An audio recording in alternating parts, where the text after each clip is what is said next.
you guys, this is the 12th and final round.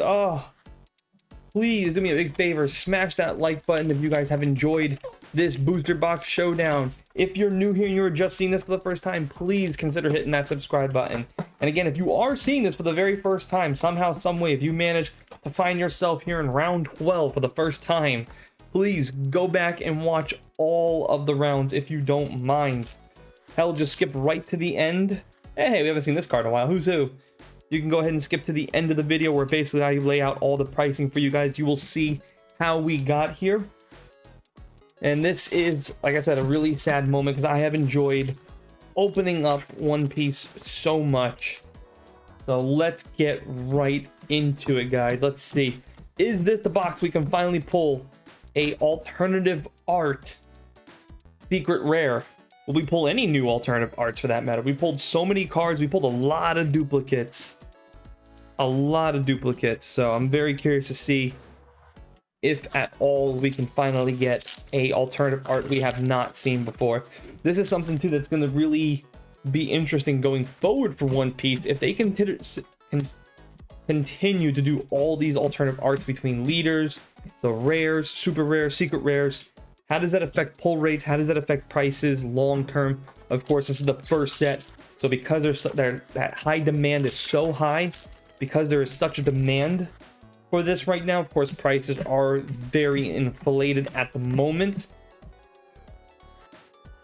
But in the long run, how does that affect prices? Because there's a lot of alternatives. I mean, there's a lot of cards we did not pull.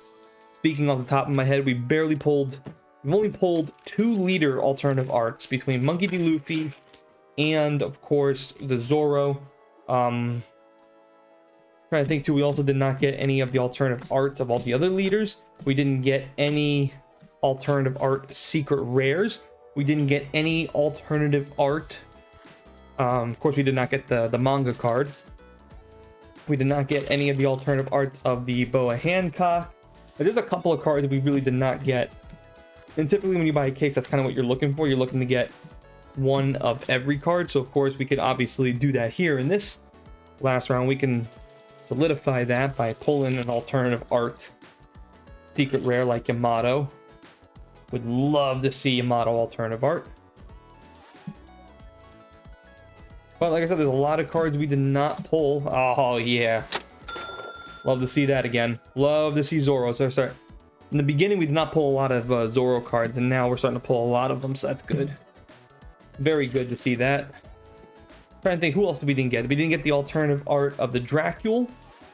We didn't get the alternative art King leader.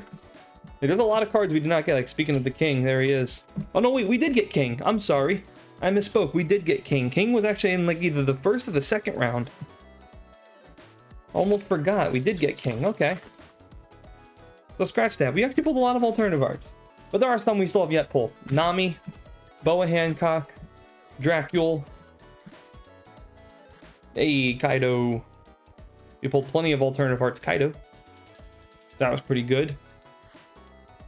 So, long term, that's just, like I said, I'm wondering how, like, One Piece solidifies itself. Because when it came to Digimon, Digimon, like I said, has been very consistent with almost all their sets. They did a very good job, and I'm hoping that One Piece duplicates that success. What made Digimon so damn good? What made Digimon so much money? So, hoping that Bandai sticks to that formula. And it wouldn't be difficult. But because there are so many alternative arts, how does that, affect them long term? How does it affect these prices? How does it affect previous sets? Like, is this set going to get hit hard when the next set comes out, Are prices going to drastically drop? I don't think prices will drastically drop from this set until we get to that 3rd and 4th set. Very, very similar to what happened with Digimon. Digimon 1.0 for the longest time was still very, very expensive. All the cards in there were very expensive. It wasn't until the 3rd set, Great Legends, came out, and really until Battle of Omni as well, until they really started, prices really started dropping. Hey, all right. There is another card we have not seen. Crocodile the Leader. All right. that is a nice looking card. That's a nice dual color card. So there we go. Finally pulling something different. Really like that card. Really, really nice card there. Very anime style. Very nice. So there we go. One Piece going out with a bang. So it just looks like there are some cards that are just going to be hard to get. I would love to see Nami right now. Nami would be excellent pull. Hell, I'll take another Zoro alternative art. Hopefully we just at least get another alternative art.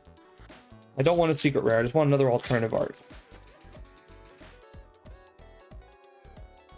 Hopefully we get Trafalgar Law as well. That'll make me feel very comfortable. At this point, I am like all but certain we've made our money back and then some. So we're pretty much getting into that territory. That then some territory. You know, when you make your money back, that's great. You know basically when you got it in the bag. But when you start crossing into that then some territory, that's when things get very, very interesting. And it's going to be very interesting to look back at all this and play the numbers game, which is something I love to do as well. To see how well we really did, how well were these pull rates, how well... Oh, that's so funny. Another Sanji. So we ended up getting another Sanji card, another rare Sanji, so looks like we will not be getting the Shanks manga card. Looks like we won't be getting any of the secret rare alternative art or the Nami alternative art. Little bummed out there, but still happy to pull the Shanks. Shanks still pulling in at a hefty price tag. It did come down a little bit. Last time we pulled the Shanks, it was up around 50 bucks. This time, I think it's hovering around like $39, $40. So it's come back down a little bit. And that happens from time to time. Cards, for whatever reason, they skyrocket, and then all of a sudden, for whatever reason, they come back down very quickly. Don't know why it happens. I can't really speak to it, but it does happen. And I think that's just because of the market and how the demand was. Over the weekend, those cards were flying out of here, man. The amount of cards I sold from One Piece specifically. So here we go. Whoops. How many times have I done that? Should have like a tracker of how many times I've done that, where I've flung some cards around here. One thing I want to speak to as well, guys. If you haven't opened One Piece, the cards themselves, like the actual cards themselves, they feel really good in hand. They also feel amazing in some sleeves. They are fit for sleeves. Especially Dragon Shield. The only thing that ever touches my cards is Dragon Shield. I think Dragon Shield is the best. There are a lot of great ones out there too. I just think Dragon Shield personally is the best in the business. So, but the cards themselves, they feel really good. They feel nice. They got some good weight to them. They got a nice little heft. Nico Robbins, nothing there. It's just something I haven't been able to speak to, but the cards just feel really good. I don't know what it is. They feel thicker than Digimon. They got more weight, I think, than Digimon. They're obviously bigger than a Yu-Gi-Oh card. I mean, like I said, they feel really good. I don't know what the paper that they use. The secret rares feel like you're holding a credit card. They are a little more thicker than some of these other cards that are printed.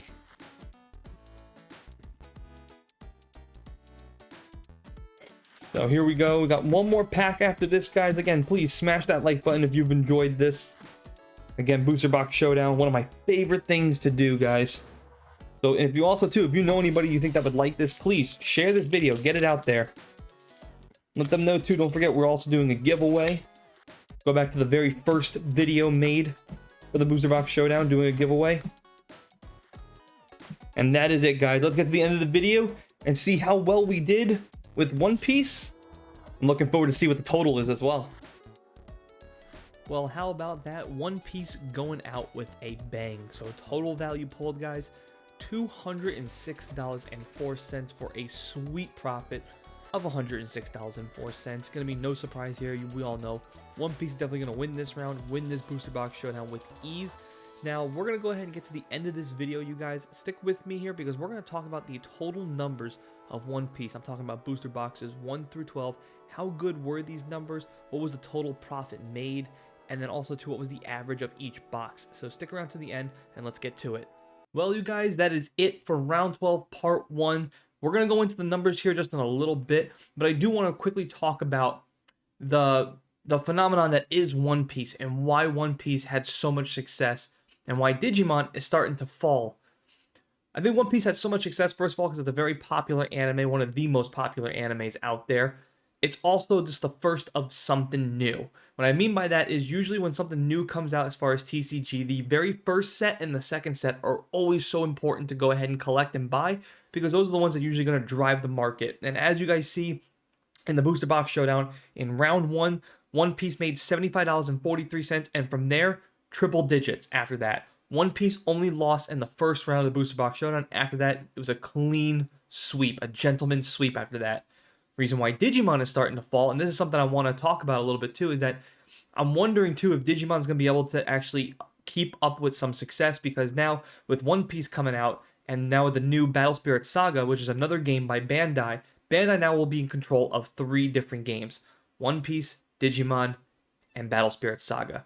Battle Spirit Saga looks like there's already going to be a strong push for that. For One Piece, there's already a strong push, and recently we've been seeing some sets from Digimon that haven't been the greatest. Digital Hazard was a very good set. The new Next Adventure and the new adventure before Digital Hazard were some bad sets. The set after Digital Hazard, Draconic Roar, and others haven't had that much success. There's a new set coming out called Dimensional Phase that's supposed to launch here in the new year. I'm very curious to see if that set is going to have some success, because right now I'm starting to see Digimon just kind of stumble a little bit, and it does make me believe with Bandai having all these TCG games now, are there going to be enough focus in all of these card games, or are they going to start letting one slip so they can pick up the pace with the other two?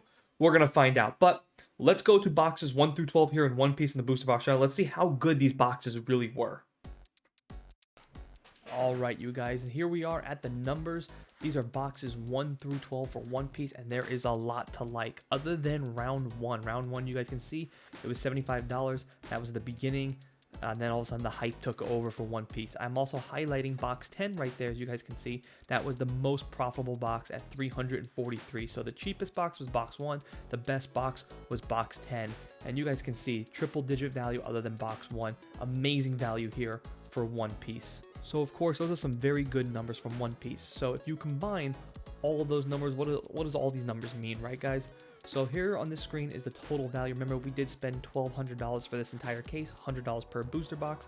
As you guys can see on your screen, the total value pulled $2,000, $52.56 for a great profit of $852.56. That is unbelievable. Very good here for the Booster Box Showdown. Now, to take all those numbers and take it one step further, one thing I like to do for you guys is show you the new average. So if you guys remember, the price per box was $100. If you take the total value of we made, which is $2,052.56, if you divide that by 12, you will get a new average of $171.05. Basically, every box averaged out to $171.05, meaning my $100 price point was an absolute steal. And there you have it, guys. That is the conclusion for One Piece. Of course, we still have to do Digimon. We all know who the champion is going to be crowned. It is going to be One Piece. There's no question about it. We all know One Piece came in and just absolutely slapped around Digimon. Digimon had a nice run. They are 2-0, now officially going to 2-1 here in the Booster Box Showdown. And One Piece will be the new champ and the returning champ. The question is, who are they going to face? They're going to face Pokemon. They're going to face Digimon again, Yu-Gi-Oh! You guys will decide that. Of course, I do want to talk about the numbers a little bit more.